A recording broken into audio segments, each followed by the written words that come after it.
Hello and welcome to Bolt Action Reloading. In this week's video we're going to discuss how the Hornady 147 grain ELD match performed when tested with VihtaVuori N550. Stick around. Welcome back to the channel. If this is your first time here and you want to see how I and the rest of the community here make our group smaller, start now by subscribing to the channel and hitting the bell icon. That way you'll get notified when I post new videos and you won't miss anything. Well guys, this week's video is going to be a little bit different than we're used to, mostly because load data has become a problem for us. At least in this particular situation, finding any VihtaVuori N550 load data specifically for the 147 grain ELD match has been difficult. That being said, instead of testing several different charge weights to see how they'll group, I decided the most important thing is to figure out to make sure we don't actually overpressure our cartridge. Now, I could point you to the 16 different places that I've looked, just to kind of get our numbers for today. But basically, if you spend a whole lot of time digging through manuals and VihtaVuori's website itself, you can go find that the closest data I could find was a 144 grain Lapua projectile, and they'd listed its maximum at 37.7 grains with an estimated velocity of 2664 feet per second. If you're familiar with the 6.5 Creedmoor cartridge, you'll know 37.7 grains isn't really a spectacularly full case. But one of the things for that particular set of load data, their cartridge overall length was 2.717.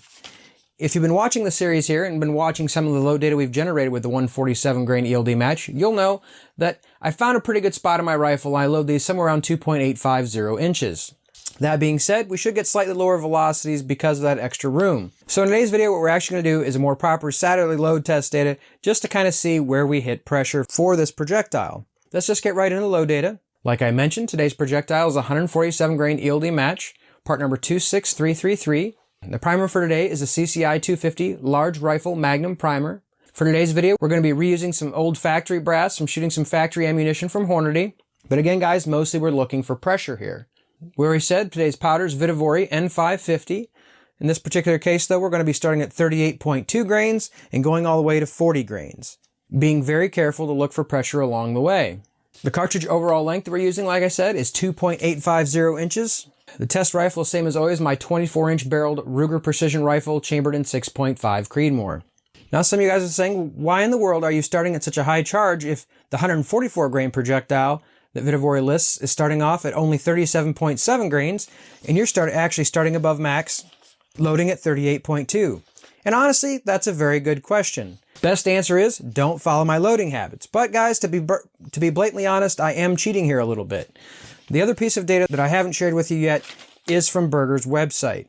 I do realize these are not Berger projectiles. However, comparing the identical projectile on VihtaVuori's website, they claim the max load for N550 to be 39 grains. Again, with that 2.717 inch cartridge overall length. Going over onto Berger's website, which I've had fairly good luck with going over to Berger's load data for their Elite Hunter projectile, they actually have load data for this projectile, and they're going all the way to 42 grains. Now, realizing this is a little bit heavier than that, I didn't want to go too crazy. Seeing as there's 3 total grains in between their maximums, I figured covering somewhere in the middle should get us close to where we want to be. But again, it's always better if you have load data to follow your load data, guys. I'll put the velocity chart we generated on the screen here. Starting off at 38.2 grains, we actually started off at 2508 feet per second.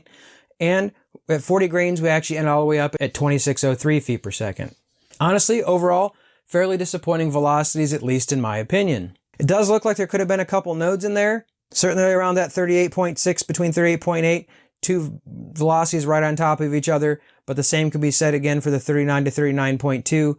You know, only 4 feet per second difference there.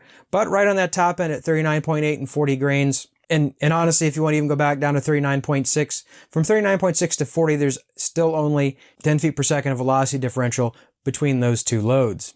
So what do we really need to understand? Pressure. And of course, I'll give you a picture of the brass, put the brass on the screen.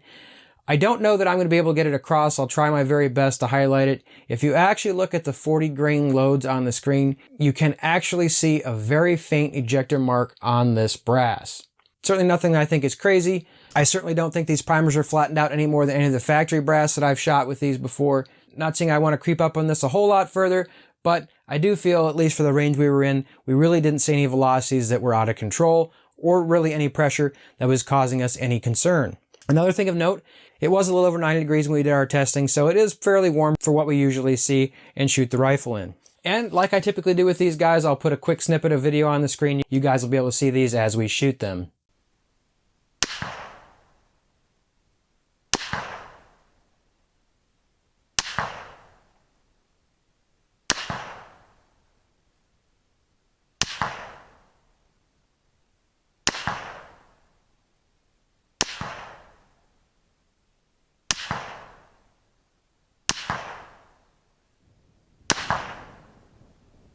So guys, you can see on the screen, not a very impressive group overall. However, there was obviously some of those projectiles that fell in the same hole.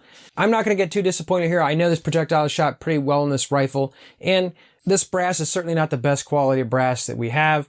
I think it's very likely if we could use some of our Lapua brass or some of our others that have given us, had significantly more consistent case necks, that group might be slightly improved. But the whole point really was to, find out where pressure was going to be in this rifle so we didn't have to load a whole bunch of ammunition and end up pulling a whole bunch of bullets because we'd loaded everything too hot.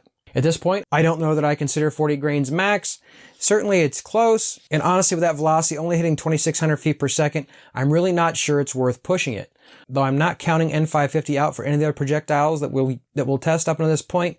However, realistically for these 147 grains, I've been able to take these much faster without pressure sign with other powders, reloader 16 included, and probably where I'll stay. Guys, let me know in the comment section below, would you like to see these 147 shot with the N550, or are you with me? Does it just make more sense to possibly test these in a slightly lighter projectile where our velocities might seem to be more in competition, more realistic with what we're really trying to achieve, and really not try and compete with the velocities we're able to get with other powders such as reloader 16.